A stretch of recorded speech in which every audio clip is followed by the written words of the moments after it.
On, ladies and gentlemen, it is I, Bear Dog, here bringing you some Paladins gameplay, playing as Viktor in some competitive mode. It is a 44 kill game, so sit back and enjoy.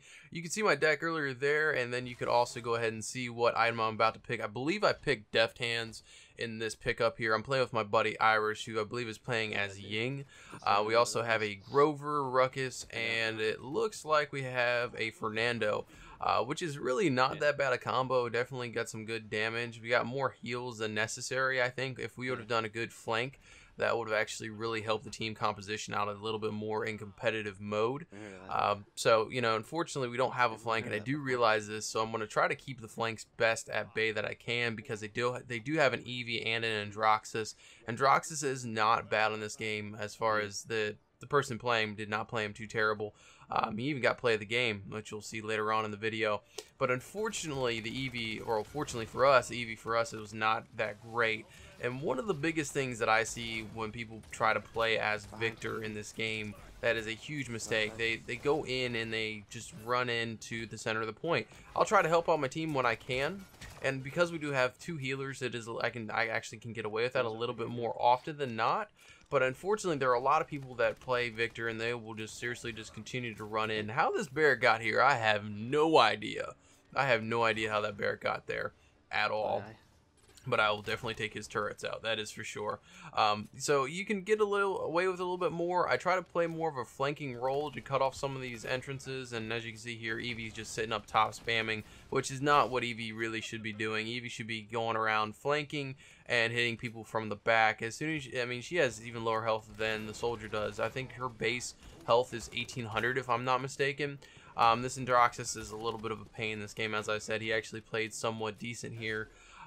You know, I'm not playing anything too crazy here, or making any crazy moves, but I noticed my teammates are making the payload, and because we don't have a flank, I do want to try to go ahead and see if there is anybody, you know, like right over here. We have Barrack playing from the side a little bit, and unfortunately it looks like Androxus over here.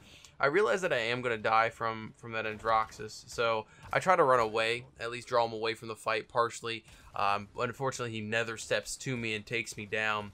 It's unfortunate, but it's one of those things where if you are close to death and you know you aren't going to win a fight, I don't say run away, but I have run, and Viktor does not have a lot of health. If I can sit in a corner for a couple of seconds versus me having to wait for respawn and having to run all the way back, you know, I'd rather do that than sit back and relax and just have my teammate take it there. How that Androxus didn't die to that nade there, I have honestly no idea. Now I'm just trying to take this Eevee out, and I see Androgos, not probably the best play for Androgos, and I kind of waste my ult here a little bit. But luckily, because I didn't use all of the mortars, my ultimate didn't get fully reset. And you see that nade just bounced right off of Barrack shields mistakenly, and it looks like Androxus is trying to fly out there, pop his ult. But unfortunately, for him, we didn't realize that I was watching him, and that's one thing that's great about him, and is a great counter to Drogos in a way, is that Drogos can go fly in the air, and I can still sit there and take him down. Cassie can also do the same thing. She is a good damage character that can do that as well, and is good damage. But a lot of the flankers, definitely Drogos, once he goes in the air like that, is hard to take care of. Here I go Rejuvenate, and the reason is I got a little bit of a, I don't want to say tip, but also my buddy was like, hey, by the way, buy Rejuvenate, because him and Rover, because he's playing as Ying, are having some great heals here. So with Rejuvenate, you get 10% bonus heals for people, so they both have it, so they're both staying on the point, they're both healing each other up for ridiculous amounts, due to the fact that Grover has this one, he has a Blossom, which is a great healing effect. Ying has her two, I don't say dolls, but two characters that go heal or damage other people, the enemies, depending on what they're doing. So if I want to get a little bit more in the fray, it would not be bad to me to do that. Normally, though, I would either get Life Rip or Veteran. Veteran would be generally my go-to if I did not have two healers. So if I can stick around them a little bit more often, and I notice here, looks like Eevee is trying to kill me from behind. I don't know if I'll actually be able to kill her, and she just blinks back to me, which isn't a great move. Here, I don't know where I'm doing. I think I'm just trying to run away to get away from the Eevee, to be honest with you. How I didn't die there with that low of health, pretty impressive. But I get behind him, I can drop, Rampage, get a nice little triple kill there, Rampage times 3. Drop my mortar behind him, and that's one thing that the soldier can do. He's very mobile. Don't think, a lot of people that don't use their F quite enough when you play Viktor. Viktor is a lot of fun to play. And the reason is because he is so mobile, and he, reminds me a lot of the Call of Duty that I enjoyed back in the day, Call of Duty 4, not that shitty Call of Duty about, like, what is it, Black Ops 3 or Black Ops 3, something like that. I don't know, but apparently Androxus thought he was going to take me down. But this is what I was talking about. Then Rejuvenate is going to help me here a good bit, because not only is Grover here with his passive, but so is Ying. So, it's also really good. Oh, one thing I did forget to mention at the beginning of the video, I did get a 27 kill streak, not to ruin it, but I do go on a nice little 27 kill streak. At least that's what the history of the game says when I go to pull it up there. And I got tired of Meldron, bro, over there. He's like, oh, I'm going to die. Dude, you're going to die anyway. I don't know why you decided on, like, 0 health to do that. And I was like, Ying, buddy, Irish, there's an Androxus behind you. And I think I go up here to try to chase him down. You see me go up here and change positions quite a few times, because I don't want to be in the same position. People kind of act like turrets with Viktor, and that's why I say he's a very high mobility character, and he's really good for that. And also countering Drogus, as I was saying here earlier. And it looks like Eevee is then trying to kill me again. Just run away from the Eevee. I don't feel like dealing with her, and just go back to my healers and try to avoid her the best that I can. You see me here once again moving my position. I see a lot of people making that mistake, and Eevee just blinks right back up to me for whatever reason. I'm not exactly sure why. See a couple of them clustered up, and that's the next move to do. Really, would be to go ahead and get your mortar out, and that's really a solid move on your part. Is if you see them grouped up here, you know they're grouped up, drop your mortar on them. That's one thing about this control point is, that's great about his, and I think almost a little bit overpowered to an extent, to his mortar drop. If they're all there, it does 1400 per damage per character. So you drop it on them, you're going to do some ridiculous damage here. And we're working really, really hard to get this point capped. We have our healers and everybody on it, but unfortunately it looks like a few of us, I think, died there, allowing them to get on the point. And that's one of the things is team composition is so important in competitive, and I would say in casual as well. Casual, you never know what type of characters you're going to play or champions you're going to play against. So it's one of those things that's super important in this game is team composition. If you don't have the team composition, like having 2 flanks means you don't have enough. I mean, unless you're going around and you're killing them before they can even get to the capture point, you do not have enough ability, or you don't have the ability to go ahead and then hold the point, because if somebody drops a nade, drops a mortar, you're instantly dead. And that's what I'm talking about as far as team composition. You need a tank, you need a healer, you need those people that are going to do the damage. You can't have all flanks, you can't have all damage, unfortunately. And with the pick system that's in place there are some good counters that you can do, and it definitely helps if you've played a bit. So I definitely understand why now. I didn't really understand before when they were playing competitive to why that they actually went ahead and said, hey, you need to have 12 characters at least level 4.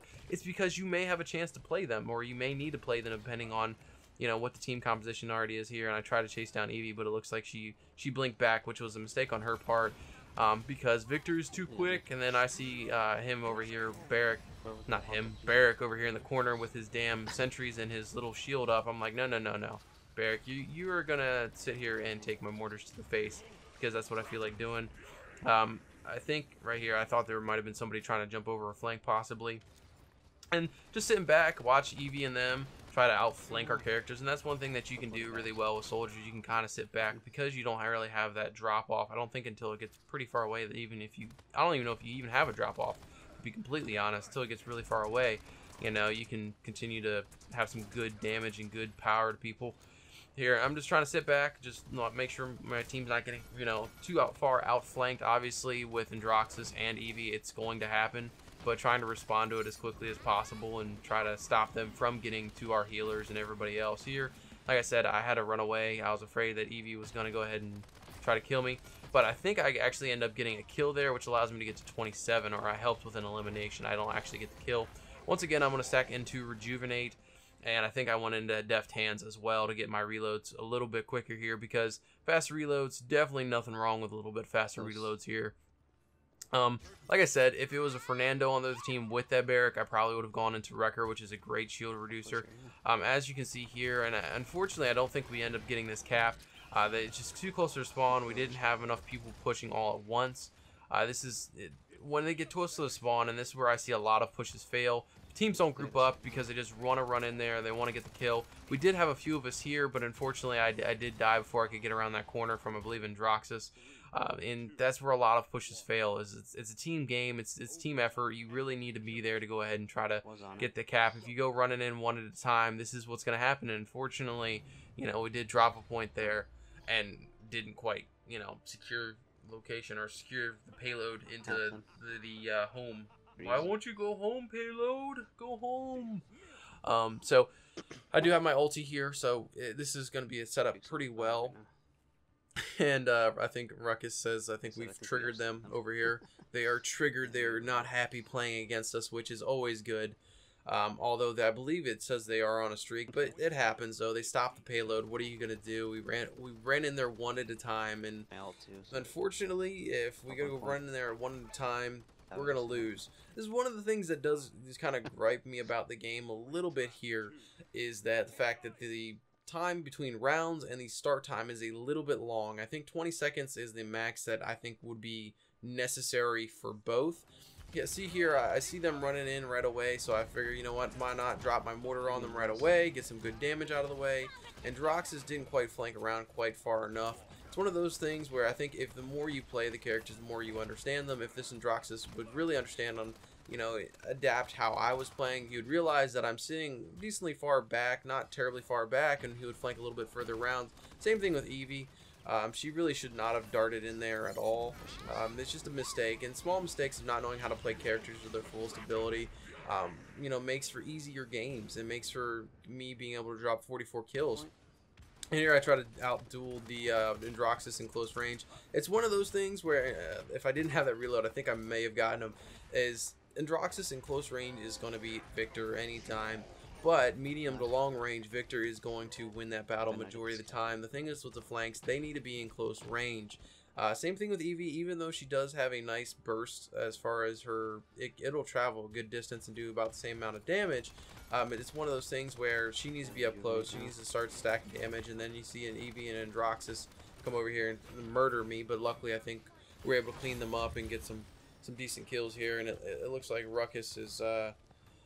I'm not sure what Ruckus is doing over here. I think I'm not too sure, unfortunately. So the only thing left for us to do, and this is actually the only way to win, is to actually get a cap. You don't actually have to push it there to get a win. If they stop and it was tied 3-3, if you didn't know, then they wouldn't win. And I'm sure that I'm saying this probably to other players that know this, but in case you didn't, I decided to go ahead and use my ulti while I can, because why not? It's 99% and overtime. Go ahead and make sure I get that triple kill. And Maldamba did not want any. He was too afraid. He's like, I don't want any. I wasn't ready.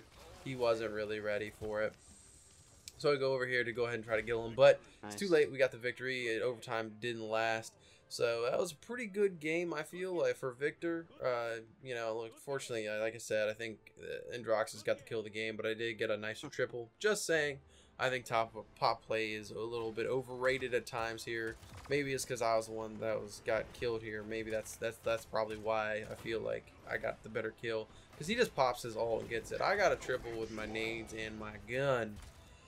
But I believe I end up getting, let's see here, go to my rewards before. Maybe I accidentally went ahead and closed out before them. But